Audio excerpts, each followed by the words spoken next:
பார்க்க போகிறது சிகப்பரிசி காரப்புட்டு. இதுக்கான இன்க்ரீடியன்ஸ் என்னென்னு சொல்லிட்டு இப்போ பார்க்கலாம்.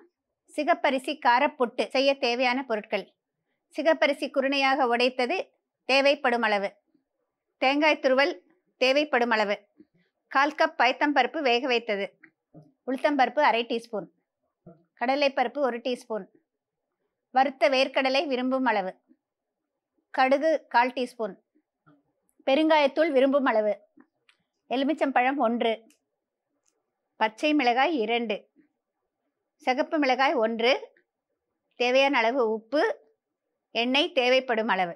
புட்டரிசி யூஸ் பண்ணிவிட்டு ஒரு காரப்புட்டு அப்படின்னு சொன்னேன். இதுக்கான இன்க்ரீடியன்ஸ் எல்லாம் பார்த்துட்டிங்க இல்லையா? இப்போ எப்படி பண்ணுன்னு சொல்லிட்டு பார்க்கலாங்க. இப்போ இந்த பார்த்தீங்கன்னா, இந்த புட்டு மாவை வந்து இளம் சூடு, அதாவது நம்ம கை பொறுக்கிறதுக்கும் கொஞ்சம் சுருக்குன்னு இருக்கிற தண்ணியை வந்து 1:1 கணக்கு, ஒரு மடங்கு நீங்கள் வச்சிங்கனாக்கா அந்த அளவுக்கு தண்ணி ஊற்றிட்டு இந்த மாதிரி 10 நிமிஷம் முதல்ல ஊற வைக்கணும். இப்போ ஊறிய பிறகு பார்த்தீங்கன்னா இந்த மாதிரி நல்லா அப்படியே உதிராக வரணும். நம்ம பூரா தண்ணி இழுத்துருச்சு. இந்த அரிசிக்கு வந்து 1:1 கணக்கு எனக்கு சரியாக இருந்ததுங்க. நீங்கள் உங்களுடைய எந்த புட்டு மாவு எடுத்துக்கிறீங்களோ அதுக்கு தகுந்த மாதிரி நீங்கள் தண்ணியை வந்து இப்போ ஒரு தடவை போட்டிங்கன்னா உங்களுக்கு தெரிஞ்சிடும். இப்போ இதை வந்து நம்ம நல்லா உதிராக பண்ணிடலாம்.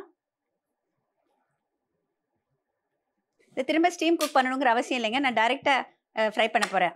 பயத்தம்பருப்பு பார்த்தீங்கன்னா கிள்ளு பதமாக இருக்கிற மாதிரி வேக வச்சு வச்சுருக்கேங்க. நம்ம வந்து தொட்டால் அது கரெக்டாக அது கிள்ளு பதமாக இருக்கணும். வேக வச்சு தண்ணி ஃபுல்லாக வடித்து வச்சுருங்க. ஏன்னா நம்ம புட்டு அப்படிங்கிறப்ப இந்த காரம் போட்டு செய்கிறப்போ நம்மளுக்கு ஒரு பேலன்ஸ் ஆகணுங்கிறதுக்காக பருப்பும் சேர்க்குறோம், தேங்காய் சேர்க்குறோம், அதோட வேர்க்கடலை பொடி சேர்க்க போகிறேன். இது வந்து எல்லாமே சேர்ப்போ நல்ல ஒரு சத்தான சமையலாக அமையும். இப்போ இந்த மாதிரி வேக வச்சு வச்சுக்கணும். இங்கே பேனில் கொஞ்சம் எண்ணெய் விட்டு வச்சுருக்கேங்க. முதல்ல கடுகு சேர்த்துக்கலாம்.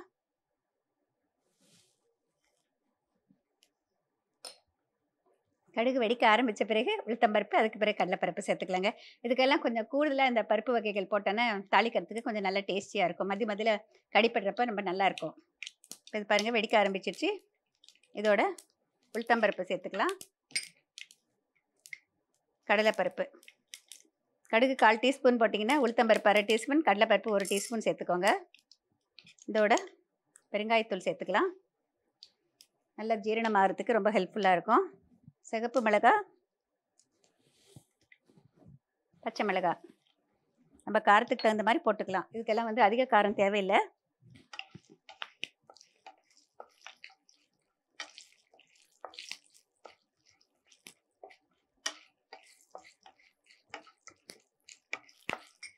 நல்லா கரெக்டாக பொன்னிறமாக சிவக்கணும்.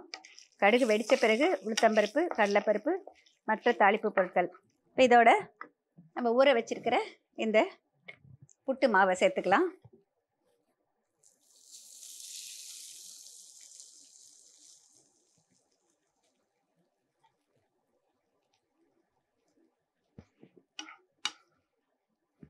அதிக நேரம் ஃப்ரை பண்ணணும் அவசியம் இல்லைங்க. கொஞ்சம் நல்லா சூடாகணும்.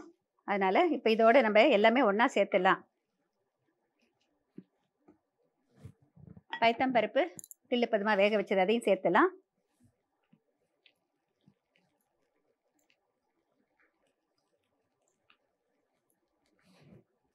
தேவையான அளவு உப்பு போட்டுக்கலாம். உப்பு வந்து இதுக்கெல்லாம் அதிகம் பிடிக்காது, கொஞ்சம் பார்த்து குறைவாக போட்டுக்கோங்க. அதிக நேரம் பிடிக்காது, ரொம்ப சீக்கிரம் ரெடி பண்ணிடலாம். இது புட்டு மாவு வாங்கினீங்கனாலும் இந்த மாதிரி குருணையாக கோர்ஸாக இருக்கான்னு சொல்லிட்டு பார்த்து யூஸ் பண்ணுங்கள்.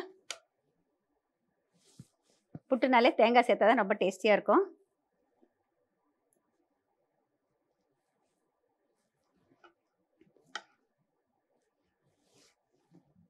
எஸ்பெஷலி டயபெட்டிஸ் இருக்கிறவங்களுக்கு பார்த்தீங்கன்னா எல்லோரும் வந்து ஸ்வீட் சாப்பிடணுன்னு ஆசைப்படுவாங்க. ஆனால் ஸ்வீட்டு கூடாது அப்படிங்கிறது எல்லாருக்குமே தெரியும். அவங்களுக்கு ஒரு கிரேவிங் இருக்கும். அவங்களுக்கு எல்லோரும் வந்து வீட்டில் வந்து ஸ்வீட் புட்டு பண்ணுறப்போ காரப்புட்டு பண்ணி கொடுத்தீங்கன்னா எல்லாருமே வந்து என்ஜாய் பண்ணுவாங்க. ஸ்வீட் புட்டு, காரப்புட்டு ரெண்டுமே வந்து செய்யலாம். பண்டிகை நாட்களில் வந்து புட்டும் எப்போவுமே சுவாமிக்கு பிரசாதமாக படைக்கிறது பழக்கம் இருக்குது. நவராத்திரியிலேருந்து சரஸ்வதி பூஜை, ஆயுத பூஜை எல்லாத்துக்குமே வந்து நம்ம இந்த மாதிரி புட்டு பண்ணுறது பழக்கம் இருக்குது அந்த காலத்துலேருந்து. இப்போ நல்லா சூடாயிடுச்சு. இப்போ இறக்கிறதுக்கு முன்னால் நான் சேர்க்க போகிறது வந்து லெமன் ஜூஸ். எப்போவுமே இது வந்து பார்த்திங்கன்னா இந்த சிகப்பரிசி யூஸ் பண்ணாக்கா அதில் வந்து இரும்பு சத்து நிறையா இருக்கும். இரும்பு சத்தை உட்கிரகிக்கிறதுக்கு லெமன் ஜூஸ் தேவை, அதாவது நம்மளுடைய விட்டமின் சி தேவை. அதனால் அதையும் சேர்த்துக்கிறேன். இன்னும் கொஞ்சம் கூடுதலாக ப்ரோட்டீனுக்காக வந்து நான் வறுத்த வேர்க்கடலை நுணுக்கி வச்சுருக்கேங்க. ஒன்று குத்தலமாக மிக்சியில் போடக்கூடாது. நம்ம ஒரு கவரில் போட்டுட்டு சப்பாத்தி குழவி இருக்கு இல்லையா, அதால் நம்ம இடிக்கணும். இப்போ இதை ஆஃப் பண்ணிடுறேங்க. அது நல்லா சூடாயிடுச்சு. லெமன் ஜூஸ் சேர்த்த பிறகு அடுப்பில் இருக்கக்கூடாது அதிக நேரம். கடைசியாக தான் ஊற்றணும். அப்போ தான் நம்மளுக்கு விட்டமின் சி முழுமையாக கிடைக்கும். மிக சுவையான சிகப்பரிசி காரப்புட்டு ரெடி ஆயிடுச்சுங்க. இப்போ இதை சர்வ் பண்ணிடலாம். இதுக்கு வேறு எதுவும் தொட்டுக்கிறதுக்கெல்லாம் தேவையில்லை, அப்படியே சாப்பிட்லாம்.